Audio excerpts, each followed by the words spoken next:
Luka Doncic just became the first Maverick in franchise history to drop a triple-double on opening night. In this video, we're going to go over what exactly makes Luka so difficult to guard, and how he may be one of the most versatile offensive scorers that the game has ever seen. So with the ball, Luka has this unique blend of pace and physicality. For point guards in the league right now, I don't think there's anybody in the backcourt who has the strength that Doncic has. Once Luka gets his man on his hip, there's absolutely no chance of moving him off his driving line. On this play, you'll see the Mavs set this go screen for Luka, and he's able to get the outside driving angle on his man. And as Doncic starts attacking downhill, notice how this defender is leaning all his weight into Luka, but Doncic sends him flying by giving him a small shoulder bump and decelerating into a 2-foot stop. You'll again see him use that deceleration on this play, where he pushes off his left foot and throws his body weight back into his man to draw the and one. Now when getting into finishes, Doncic is obviously not a super explosive, above the rim type of scorer, but he does effectively generate points by coming to these simple 2-foot stops and using pump fakes and pivots to find finishing windows. Watch this play. You'll see Doncic work off the screen in transition, and notice how he slows down and turns his head to completely lose this defender with a half spin. Then once he's in the paint, Luka again stops on 2 feet and patiently finds a finishing angle. Now another really important element to Luka's game from these spots is going to be his playmaking. As a passer, Doncic has a super quick delivery system, which allows him to instantly punish defenders who overcommit to him on the ball. On this play, you'll see Luka working off the screen, and notice how he briefly pulls 2 towards the ball. Then right off the dribble, he snaps a one-hand behind the back pass, back up to the screener for a 3. And that ability to throw one-hand passes off the dribble makes Doncic constantly both a scoring and passing threat.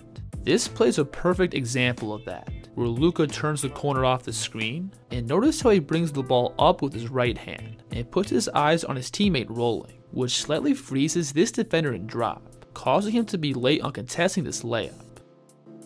Now on this play, Doncic does the exact same thing by extending the ball up with his right hand, but now the drop big commits to him too much, which opens up the lob at the rim. So because Luka with the ball is a constant passing threat, it allows him to operate with a bunch of space. And when you mix in his physicality and skill around the basket, it makes him an absolute problem when coming downhill. Now like you all probably know, Doncic is way more than just a paint scorer. And against San Antonio, he also did a ton of damage from the outside. So overall, Luka is obviously well known for his signature step back, but he also has a ton of tools in his game to generate looks in the mid-range. This is a nice move here, where Luka's man is aggressively trailing him, and Doncic is going to slam the brakes by planting his right foot, and he sweeps the ball over to create space for his jumper. But against the Spurs last night, a vast majority of Luka's jumpers came from behind the 3. Doncic step back 3, it is good! Now as a shooter, Doncic is one of those guys who shoots a lot better off the dribble, while being heavily contested. On catch and shoot threes last year, Luka shot an unimpressive 31%, but his percentages on pull-up threes were significantly higher. So off the dribble, we all know Luka loves that step back, and his footwork into this move is always the exact same every time, consistently planting his right foot forward, then stepping back towards his left to create space. Now Doncic can set this move up in a variety of ways, by either having the ball in his left or right hand, but his footwork into this move is always the exact same. Right here, notice how Luka stops his momentum with his left foot. Then he's going to bring the ball through and transfer all his weight to his right foot, to again step back towards his left. He also hit a similar move with his late game dagger, where Luka here is going to aggressively drive towards his right, then he again hits the brakes by planting his left foot. And from here, watch how Luka is going to quickly reset his feet, to then push off his right foot for that step back.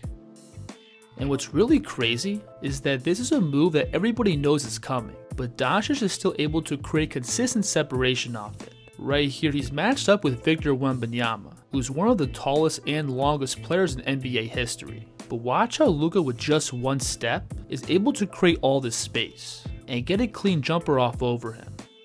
So because Luka's step back primarily has him drifting left, defenders on the perimeter tend to heavily shade Luka on his left side, which gives him angles for clean right hand blow-bys. Right here, notice how this defender is shading Luka on his left side. So Luka's just going to bring the ball through and skip into a right hand drive. And once he gets the defense on his hip, he can just lean back on his strength to create a bucket or a foul.